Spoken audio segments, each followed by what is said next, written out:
Y ahora sí, ya. Le cedo la palabra. Muy bien, hermanos, vamos a empezar el estudio del día de hoy. Y bueno, para empezar, vamos a ver si alguien quiere repetir el versículo. A ver, Adriana, adelante. No se oye. No te Ah, escuchaba. ya, ahora Ya, sí. ya voy. Ahora Bueno, sí. muy bien. 1, 2, 3. Escucha Israel. El Señor nuestro Dios es el único Señor. Ama al Señor tu Dios con todo tu corazón y con toda tu alma y con todas tus fuerzas. Grábate en el corazón estas palabras que hoy te mando. Incúlcaselas continuamente a tus hijos. Háblales de ellas cuando estés en tu casa y cuando vayas por el camino, cuando te acuestes y cuando te levantes. Deuteronomio 6, versículos del 4 al 7. Perfecto, muy bien, hermana. Bravo. Mira, ahí está aplaudiendo muy también. Excelente. Muy bien, qué bueno. Ah, no está tan fácil. ¿Alguien más se lo sabe? ¿Quiere repetirlo? A ver, vamos a esperar si alguien se anima. A ver. Si se lo saben, repítanlo. A ver, ¿quién casi ya lo tiene? Yo lo puedo intentar. A ver, Porque dice, ya me lo había viene. aprendido, pero estas últimas semanas no lo he practicado. A ver. Ok. Escucha Israel, el Señor nuestro Dios es el único Señor. Ama al Señor tu Dios con todo tu corazón, con toda tu alma y con todas tus fuerzas. Grábate en el corazón estas palabras que hoy te mando. E incúlcaselas continuamente a tus hijos. Háblales de ellas cuando estés en tu casa y cuando vayas por el camino, cuando te acuestes y cuando te levantes. Perfecto. Perfecto. Deuteronomio 6, 4 al 7. Muy bien. Bien. Excelente. A ver, ¿quién más? ¿Quién más se anima? Yo, pastor, yo estoy animada, pero no sé si lo sé. A ver, pues échele. A ver, díganoslo. Ya la vez Dice, pasada más o menos lo dijo bien. Adelante. escucha Israel, el Señor nuestro Dios, el Señor Es el único. se me nubló todo, Ya, pastor. no se preocupe, hermano, no se preocupe. Así nos pasa a todos. Yo le entro al rescate de ella. A ver, viene Manolo. Escucha Israel. El Señor nuestro Dios es el único Señor. Ama al Señor. Ama al Señor tu Dios con todo tu corazón, con toda tu alma y con todas tus fuerzas. Grábate, grábate estas palabras en el corazón. No, grábate en el corazón estas palabras que hoy te mando. Okay. Incúlcaselas a tus hijos continuamente.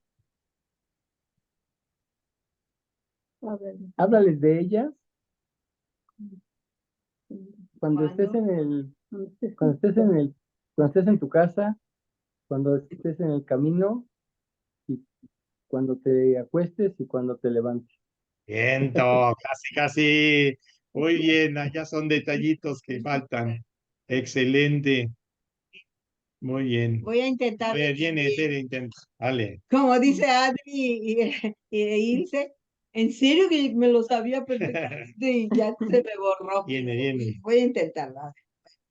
Voy a cerrar los ojos como Ilse me gustó. Viene. Escucha Israel, el Señor nuestro Dios es el único Señor.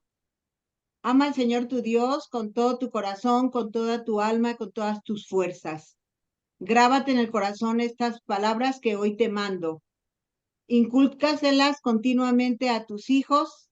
Háblales de ellas cuando estés en tu casa y cuando vayas por el camino, cuando te acuestes y cuando te levantes. Ay, no sé Todo bien. ahí. Y Es con así, me hicieron. y con tu corazón, algo así. Ok. Muy bien, perfecto. Excelente. ¿Alguien más? Sí, ¿Te anima? pastor, va a ver, sale ahora. Bien, A hermano. ver, Escucha, Israel, el Señor, nuestro Dios, es el único Señor. Ama al Señor tu Dios con todo tu corazón, con toda tu alma y con todas tus fuerzas. Em, Estas palabras que Grábate, hoy grábate. Grábate en el... late en tu corazón, estas palabras que hoy te mando. Incúlcaselas sabiamente a tus hijos y eh, que ellos, Háblales. a tus hijos en tu casa, cuando vayas por el camino, cuando te acuestes y cuando te levantes.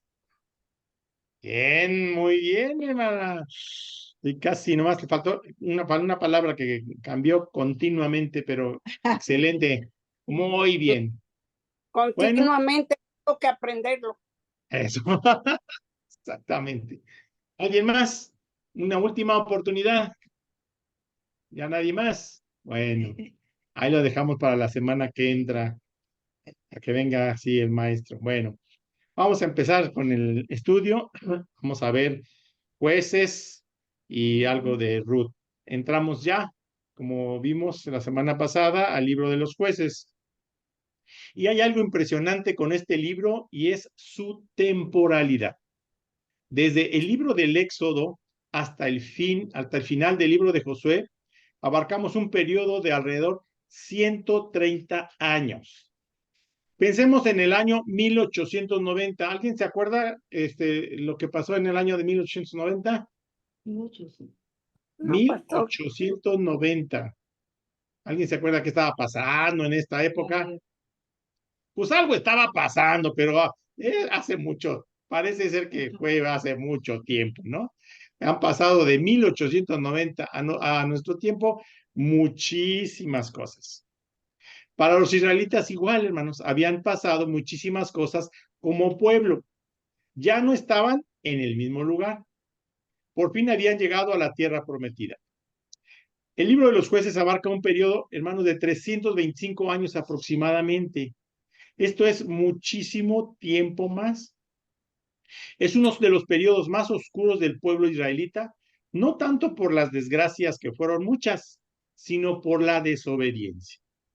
El autor del libro es atribuido principalmente a Samuel, el profeta. Sin embargo, es muy difícil atribuirle a él todo el libro por algunos detalles que hay en el final del libro.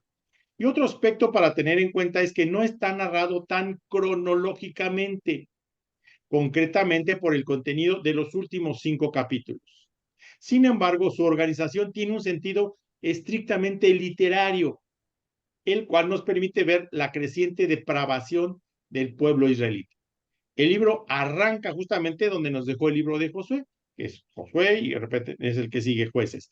El primer capítulo de Jueces nos muestra cómo el pueblo conquistó las tierras que aún le faltaban. Sin embargo, también nos muestra el inicio de la decadencia del pueblo al no obedecer la orden de Dios de expulsar a los cananeos y no juntarse con sus mujeres. Algo pasó y no cumplieron con esto.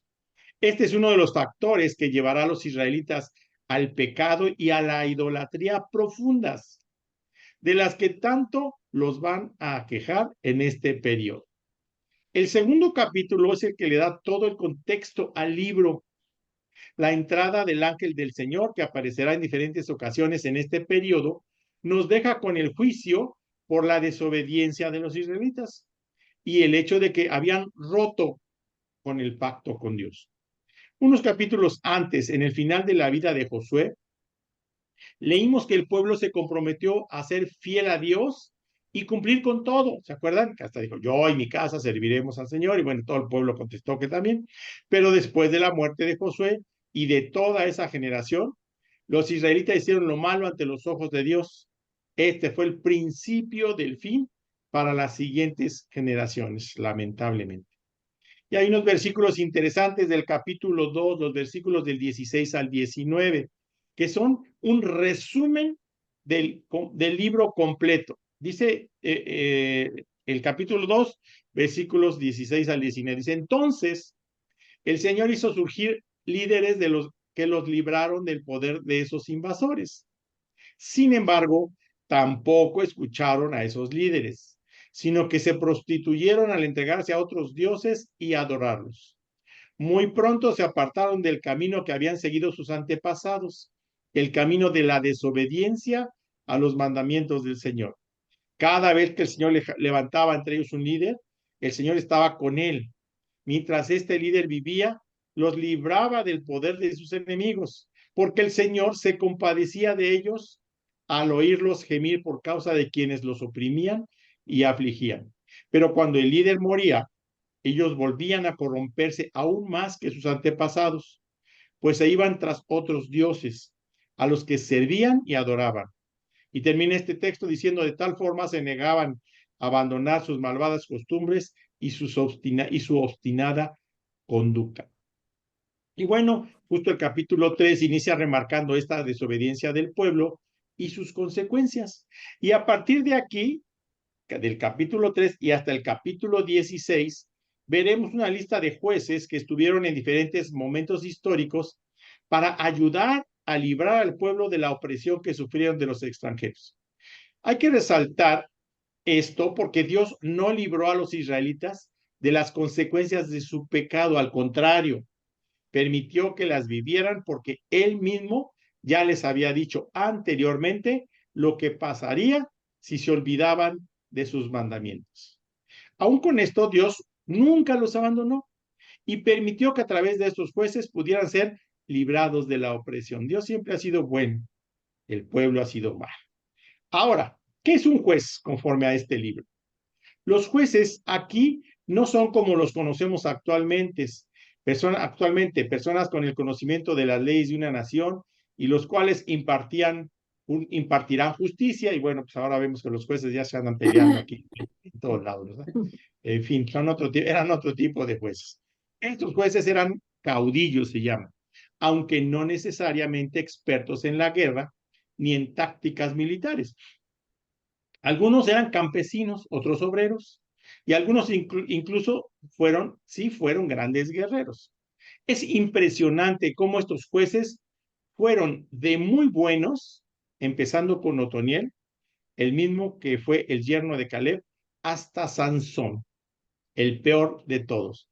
Y en todo este libro de los jueces vamos a ver un círculo que era liberación de Israel, servicio al Señor, pecado, idolatría, esclavitud, clamor al Señor, llamamiento de un juez y liberación de Israel. Y era un círculo que continuaba uno tras otro.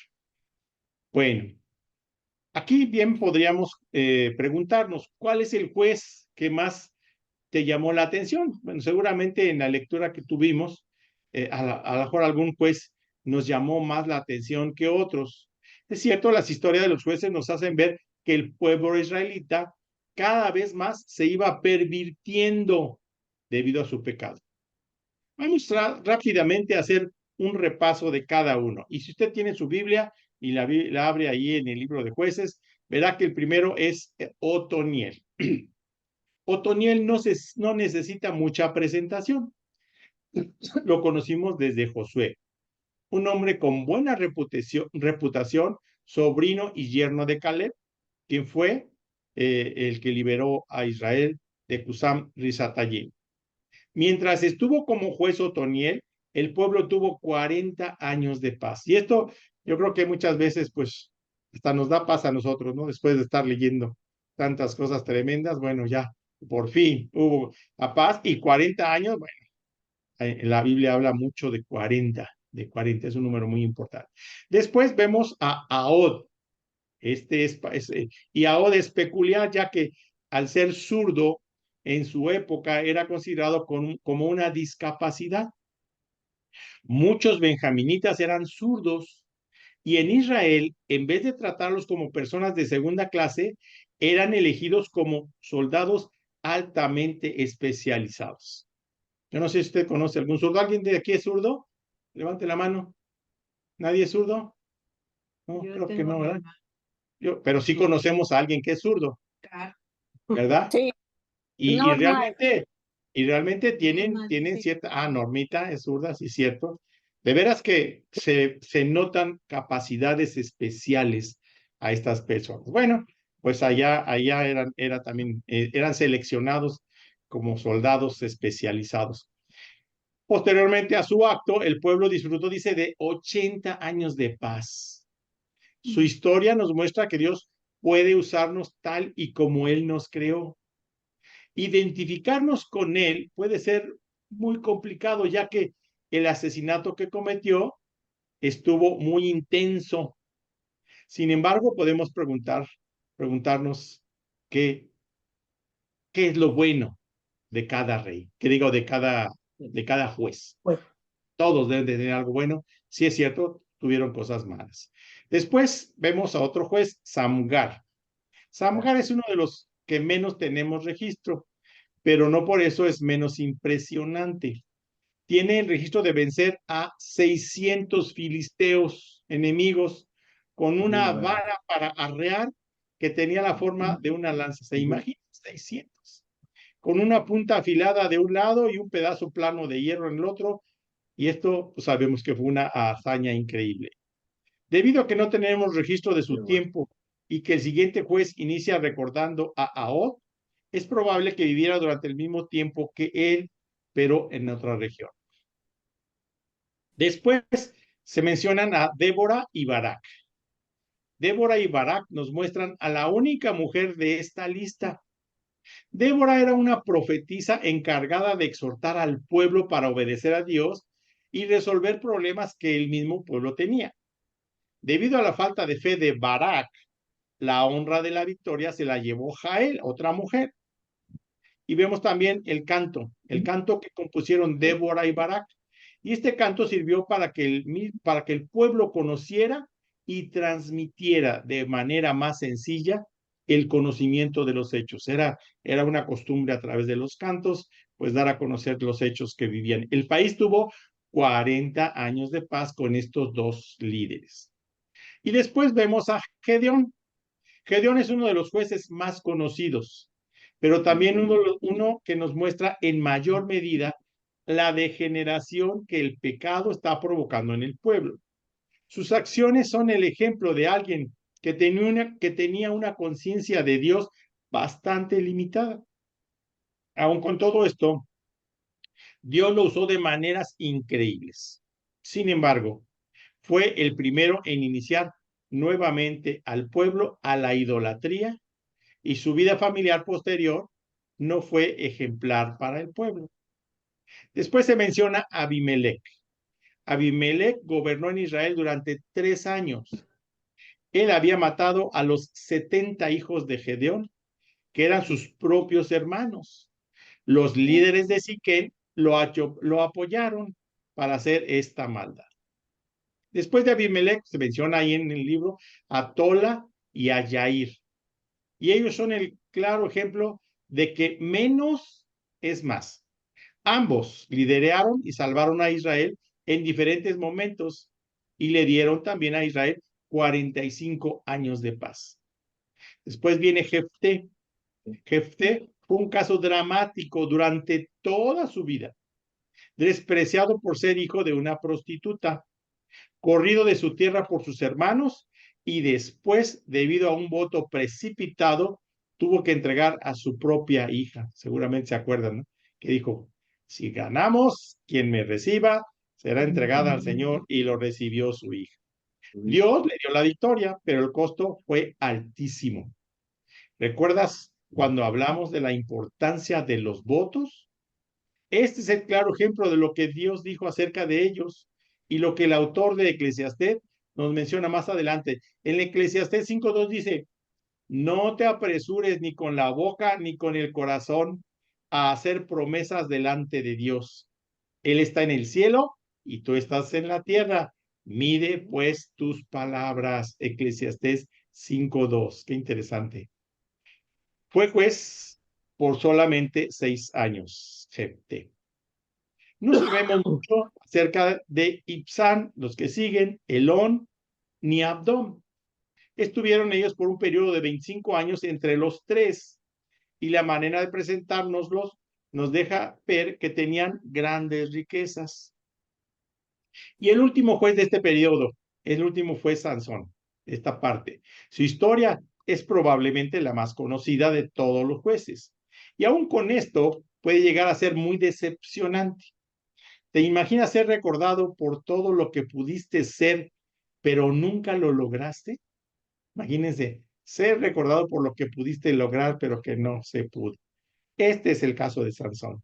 Tuvo tanto para lograr hacer cosas increíbles, pero sus decisiones lo llevaron por un camino terrible. Pasó sus últimos años de vida ciego, debilitado y trabajando en un molino para el enemigo. Al final, a pesar de todo, tuvo la oportunidad de cumplir el propósito que fue anunciado a sus padres, rescatando a Israel de los filisteos. Sansón reconoció su dependencia de Dios y cuando murió, Dios convirtió sus fracasos y derrotas en una victoria, mostrándonos así que nunca es demasiado tarde para empezar de nuevo, pero también mostrándonos la importancia de nuestras decisiones. Después, aquí aparece un mapa que, bueno, después muy seguramente nos lo va a mostrar, que le gusta mostrar mucho los mapas, de dónde estaban los jueces. Pero ahora vamos a entrar al peor momento moral de Israel. Y antes de entrar hacia el peor momento moral, se hace una pausa en la cuestión cronológica, y es la lectura del libro de Ruth. Este libro de Ruth seguramente lo hemos leído más de una vez. Bueno, y este libro está insertado en esta lectura cronológico de una manera muy estratégica por un motivo. Su historia transcurre durante el periodo de los jueces, precisamente, tal como lo leemos en el primer versículo del libro de Ruth. Esta historia de amor transcurre en uno de los momentos más oscuros de Israel, dándonos un descanso narrativo de tanta violencia y nos lleva a preguntarnos, ¿cómo está Dios involucrado en las alegrías y los sufrimientos de la vida diaria? Este libro, hermanos, también se le atribuye principalmente a Samuel, y aunque también puede haber algunos añadidos posteriores, como la genealogía de David, parte de la tradición judía cuenta que la historia fue principalmente contada por Noemí. Nos cuenta la historia de tres personajes principales: Ruth, Noemí y Boz. El acto de lealtad de Ruth a Noemí va a marcar su historia y la historia del pueblo de Israel. Algo importante a resaltar en este libro es la poca mención de la obra de Dios. Fíjense, los personajes mencionan al Señor en distintas ocasiones, pero a diferencia de todos los libros que ya leímos, aquí no vemos en ningún momento que Dios hable o se dirija a los personajes de manera directa. Pero eso sí, lo vemos en todo el tiempo, tejiendo y cuidando toda la historia a sus personajes. El libro de Ruth también es un relato de la gracia de Dios en medio de circunstancias difíciles. Aún en estos tiempos complejos de crisis y profunda desesperación, hay quienes siguen a Dios y es por medio de ellos que llevan a cabo su obra, tal como lo vemos con Boz. Ruth era una moabita, por lo tanto era una extranjera que no pertenecía al pueblo de Israel. Y Boz era descendiente de Rahab. ¿Se acuerdan que ya platicamos mucho de la prostituta de Jericó? Esa ya la estudiamos la semana pasada. Era una combinación poco común. Sin embargo, por medio de la descendencia de ambos vino Jesús, nuestro Señor, fue que vino al mundo. Esto es algo impresionante de comprender. El libro de Ruth subraya un tema fundamental de la Biblia: el deseo de Dios de que todos crean en Él, incluso los que no son israelitas. Este fue el plan de Dios desde el principio. Él hizo un pacto con Abraham y sus descendientes de bendecir a otras naciones a través de su descendencia para traerlas a Él. Otro de los temas importantes es la redención. Es evidente la mano de Dios al redimir a Ruth y a Noemí de la pobreza. Así Dios controló todas las circunstancias para Ruth y Boaz, para que se encontraran, mostrando así a Boaz la responsabilidad del pariente redentor. Esta es una hermosa historia de amor que nos habla de redención. Y bueno, en relación con Jueces, retomando el libro, ya para cerrar el libro de Jueces, llegamos a los peores fracasos morales de Israel. Esta última sección muestra la caída de Israel en la idolatría, la decadencia moral y la guerra sin sentido. Israel, la nación que debía ser ejemplo de vida espiritual, se convirtió en una nación moralmente depravada. Las pocas veces que sirvieron a Dios fueron principalmente por razones egoístas. Estos eventos es muy probable que sucedieran en el momento narrado en el primer capítulo del libro, pero están colocados aquí permitiendo un cierre que nos muestra la perversión a la cual Israel había llegado. Y después te menciona a Micaías, juez también. Y Micaías es el claro ejemplo de la maldad en un pueblo pervertido. Y es importante lo que se dice de él en Jueces 17:6. Dice, en aquella época no había rey en Israel, cada uno hacía lo que le parecía mejor. Y aquí, hermanos, quisiera detenerme un momento para preguntar, ¿qué tanto crees que influyera el hecho de que Josué no dejara un líder que lo sucediera? ¿Qué tanto creemos que influyera el hecho de que Josué no dejara un líder que lo sucediera? Bueno, el autor del libro nos va preparando para la época de la monarquía, precisamente. El viaje de este joven levita es otra muestra de que el pueblo de Israel se olvidó completamente de uno de sus propósitos, la adoración a Dios. Fueron muchos otros los propósitos que los guiaron, menos la adoración a Dios. Recordemos que los levitas debían estar bajo el cuidado de los demás tribus. El hecho de que este joven no tuviera dónde vivir puede ser por varios factores, pero uno de ellos es que los israelitas se habían olvidado completamente de esta tarea. Posteriormente a esto, tenemos que la tribu de Dan, para este momento, aún no tenía el territorio donde se establecería. Y esta era una de las 7 tribus que fueron con Josué a quejarse y que fueron confrontadas por él para tomar sus tierras. Y es así como vemos en la historia que el pecado se va haciendo cada vez mayor. Primero Micaías había robado, después hizo ídolos, se consiguió un sacerdote para él mismo y su familia, pero para adorar ídolos. Los danitas le robaron luego y lo amenazaron de muerte. Al levita no le importaba la responsabilidad que tenía, solo buscaba el dinero. Posteriormente, los danitas se hicieron más ídolos hasta que se establecieron. Y bueno, toda esta historia parece una cadena de errores, uno peor que otro, pero al final todos basados en el pecado que gobernaba sus vidas. La siguiente historia es todavía más increíble. Nos muestra el valor que los israelitas le daban a las mujeres y cuán perversos se habían vuelto. La historia nos recuerda a Sodoma y Gomorra, ya que para decir que un pueblo israelita estaba en esos niveles de perversión es terrible. Esto, hermanos, desencadenó acciones que nos muestran cuán alejado estaba ya el pueblo de Dios. Por eso, cuando terminamos el libro, el autor mismo termina con esa frase en el Jueces 21-25. En aquella época no había rey en Israel. Cada uno hacía lo que le parecía mejor. El libro entonces nos muestra probablemente la época más terrible del pueblo israelita, pero también nos permite ver lo terrible del pecado y hasta qué grado podemos llegar si nos olvidamos de Dios en nuestras vidas. Hasta aquí es el estudio. Es cierto que vimos algunos otros salmos hemos visto algunos